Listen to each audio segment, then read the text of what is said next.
You study forensic science at the university in Mexico City. 2 years in. Top grades. You want to work for the Attorney General's office someday. Help solve murders. Bring justice. The kind of idealism that only survives in classrooms. Your father drives a bus. Your mother cleans houses in Polanco for families whose kids spend more on sneakers than your parents earn in a month. You're the first person in your family to attend university. Your mother keeps your enrollment letter in a frame next to the Virgin Mary. Then, your father's bus route gets reassigned to a corridor controlled by a cartel that charges operators a weekly fee. He can't pay. They beat him so badly, he loses sight in his left eye. The medical bills eat everything. You drop out second semester of your 3rd year. 2 years of forensic training. No degree. No job. Just enough knowledge to be dangerous. A man named Bravo finds you 3 months later. He knows your name. He knows you dropped out. He knows why. He sits across from you at a taqueria and orders like he has all day. He says the organization needs someone with your skills. Not a killer, not a driver, a cleaner. Someone who understands how evidence works, how cops collect it, how labs process it, how prosecutors build cases from blood and hair and fingerprints and phone records. He says you already know how the system finds the truth. Now they need you to make sure it doesn't. He slides an envelope across the table. 50,000 pesos. He says, that's just for listening. You look at the envelope. You think about your father's dead eye. You take it. Your first job is simple. A house in Ecatepec. 2 bodies. Your handler drives you there at 4 a.m. The smell hits you before the door opens. Copper and rot. Everything your professors described in lecture is on the floor in front of you. Pooled blood, oxidizing from red to brown. Spatter patterns on the wall telling a story any first-year student could read. Shell casings catching light from the single bulb. Your job is to erase the story. You have 6 hours before the neighbors notice the smell. You start with the casings, then the blood. Hydrogen peroxide first to break down the DNA. Then bleach. Then enzyme cleaner for the proteins that peroxide misses. You scrub the walls. You tear out a section of carpet and replace it with a piece from the closet. You wipe every surface for fingerprints. Doorknobs. Light switches. The fridge handle someone opened without thinking. You check with a UV light. Every smear glows like a ghost. You clean until the ghosts disappear. The bodies aren't your responsibility. Other men take those. You never ask where. You leave the house at 9:47 a.m. A woman next door is hanging laundry. She waves at you. You wave back. You're good at this. That's the problem. Your 2 years of training taught you exactly what investigators look for. Now you reverse engineer it. You know luminol detects blood even after cleaning, so you use solutions that produce false positives everywhere. Spray a room with enough interference, and the whole floor glows. Investigators can't distinguish the real stains from the noise. You know phone records place people at scenes, so you collect every device and destroy the SIM cards with a microwave. 30 seconds. The chip melts. The data dies. You know forensic teams check drains, so you pour lye down every pipe. You know tire tracks tell stories, so you rake the dirt and drag a sheet of plywood behind the truck on the way out. 6 months in, you get promoted. Not to a better title. There are no titles. But the jobs get bigger. You're not cleaning houses anymore. You're cleaning warehouses. Ranch properties. A restaurant where something happened in the walk-in freezer that left the walls looking like abstract art. Each scene is a puzzle, and your job is to remove every piece before anyone knows a puzzle existed. You develop a kit. Industrial cleaners, UV light, enzyme sprays, tarps, zip ties. A battery-powered circular saw for materials that can't be cleaned and have to be cut out. Sections of drywall, floorboards. A car seat once. You carry it all in a black duffel that weighs 30 kilos. Your handler calls it the doctor's bag. The money is steady. 80,000 pesos a month. You move your parents to a better apartment. You tell them you got a job with a private security company. Your mother asks why you work nights. You say the company protects office buildings. She believes it because she needs to. Your father doesn't ask. He sits in his chair with his dead eye pointed at the television and says nothing. He knows something. Fathers always know. He just decided that not asking is the only gift he can give you. You learn that evidence isn't just physical, it's digital. Cameras, GPS logs, cell tower pings, financial records. The organization gives you a laptop and a guy named Pescado, who used to work IT for a bank before he got caught skimming. Together, you become a two-man deletion squad. You hack security camera systems and overwrite footage.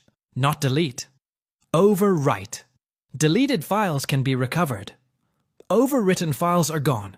You access cloud backups and corrupt them. You clone hard drives and replace them with clean versions. You spoof cell tower data, so a phone that was at the scene appears to have been across the city. You build alibis out of ones and zeros. It's cleaner than bleach. No smell, no scrubbing. Just keystrokes and patience. One night, you're called to a scene that changes something in you. Ranch house, remote. The kind of place Google Maps shows as a green blur. Inside, there are 8 bodies. Not men, not soldiers. Workers. Migrants. Wrong place at the wrong time. Someone used the ranch as a transit point, and these people saw something they shouldn't have. You know this because one of them is still holding a backpack with clothes and a photo of a little girl. You're not supposed to look at personal items. You're supposed to bag them and burn them. You look. The girl in the photo is maybe 6, pink dress, missing front teeth, smiling like the world is safe. You bag the photo. You burn it with the rest. You clean the ranch. It takes 14 hours. You drive home as the sun comes up and sit in your car in the parking lot for an hour. You don't cry. You lost that somewhere around month 3. You just sit. Pescado gets arrested on an unrelated charge. Credit card fraud. Stupid. The organization doesn't bail him out. He knows too much about the digital side. 3 days later, Pescado is found dead in his cell. Heart attack, the report says. He was 31. Healthy. The organization sends you a new tech guy the following Monday. His name is Conejo. He's 22. Eager. Asks too many questions.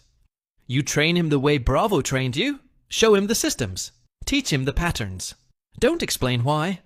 He'll figure out the why on his own the first time he wipes a camera feed and recognizes one of the faces on screen from the news the next day.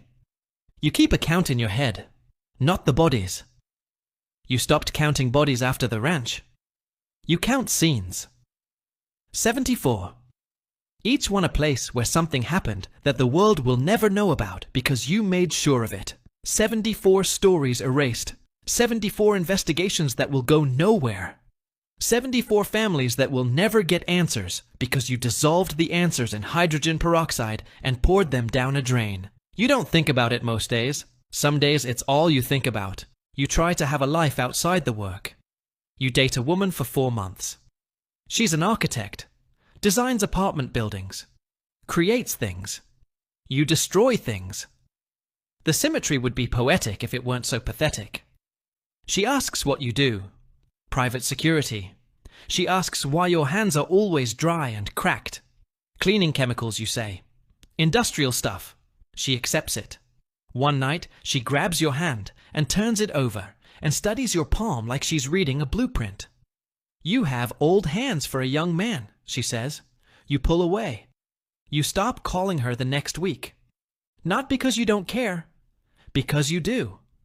And caring about someone means eventually they see the thing you're hiding, and you can't bleach a person's memory the way you bleach a floor. The organization evolves. The jobs get more sophisticated.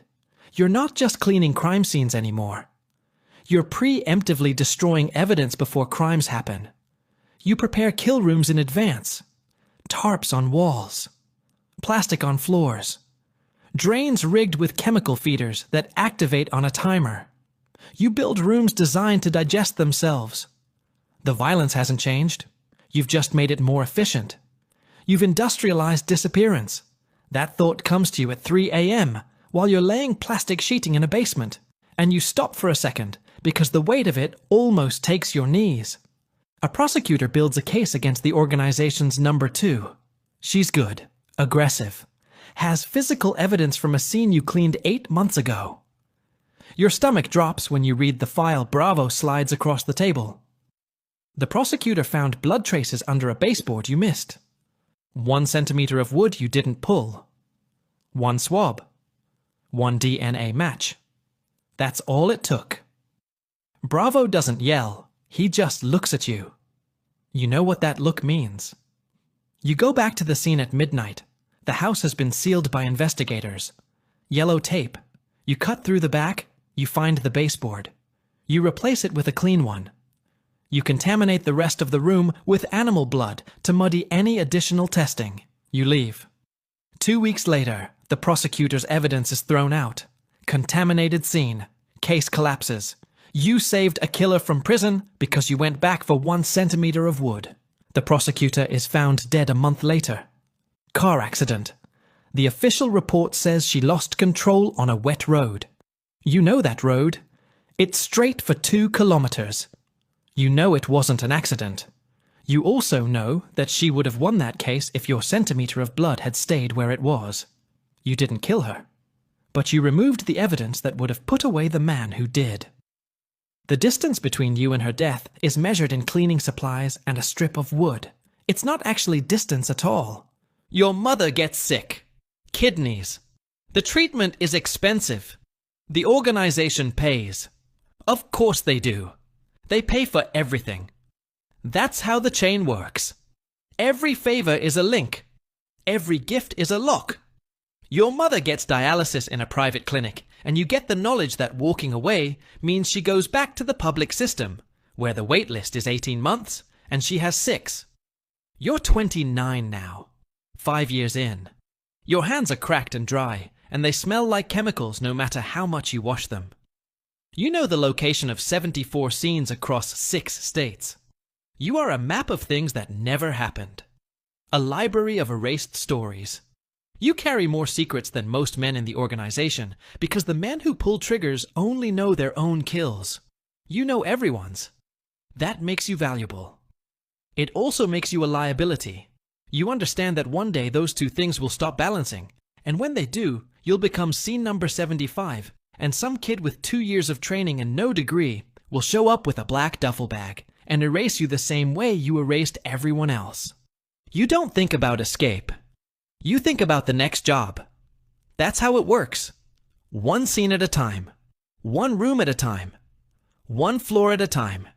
You scrub and you spray and you wipe until the room is clean. And then you leave, and you don't look back. You've gotten very good at not looking back. That's the skill they actually hired you for. The cartel doesn't run on bullets. Bullets are loud and messy and leave evidence. The cartel runs on absence. Empty rooms, blank cameras, clean floors, missing files. The product isn't violence. The product is silence. And you are the man who manufactures it. 1 bleached surface at a time. Somewhere right now, a forensic student is sitting in a lecture hall learning how investigators find the truth. He's taking notes. He's going to be great at it. He just doesn't know yet which side of the equation he'll end up on. That's a wrap. The story is fiction, but the cleaners are real. And somewhere right now, a room is being scrubbed before sunrise, so that tomorrow, when someone files a missing persons report, there will be nothing left to find. If this made you think, drop a comment. Subscribe for more. See you in the next one.